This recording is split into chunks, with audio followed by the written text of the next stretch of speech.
बसा.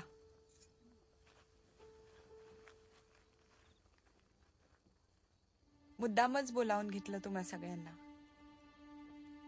गेले कैक दिवस आपली फौज पानिपताच्या मातीत घट्ट पाय रोवून उभी आहे. लाख लोक घेऊन आपण इथवर आलो. 1,00,000 तोंड जेवणारी, मात्र लढणारी फक्त 50,000. इतर आपण सगळे फौजेच्या डोक्यावर ओझं म्हणून राहता कामा नये. तुम्हाला माहित आहे, मोहीम मोठी आहे. त्यासाठी लागणारा पैसा मात्र तोडका. निसर्गाने साथ दिली नाही म्हणून काही गोष्टी ठरवल्याप्रमाणे घडल्या नाही हे खरंय, पण म्हणून आपला विजय रथही थांबला नाही. आपण दिल्ली जिंकली.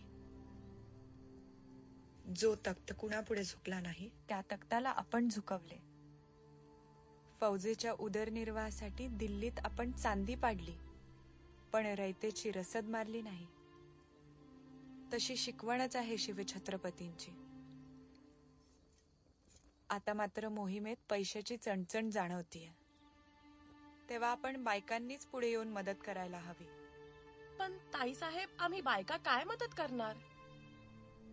दक्षिणेतून पुण्याहून येणारी मदत पोहोचायला वेळ लागतोय असं समजलं आहे. गोटात अन्नधान्य कमी आहे हे तुम्हा सर्वांनाच माहित आहे. पेशवे पैठणपर्यंत पोहोचलेत अशी खबर आली आहे.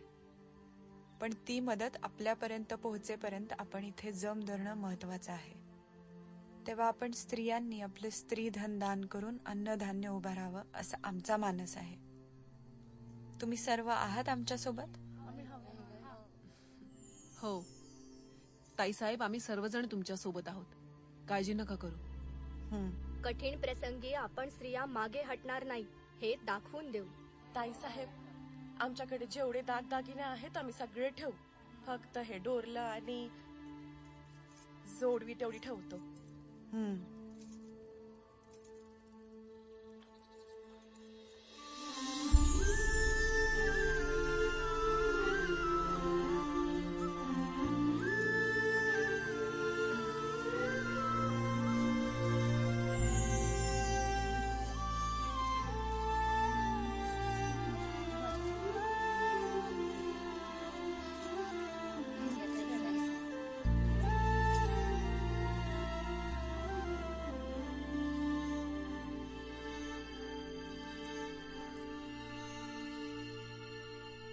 अहो, हे काय रत्नाबाई?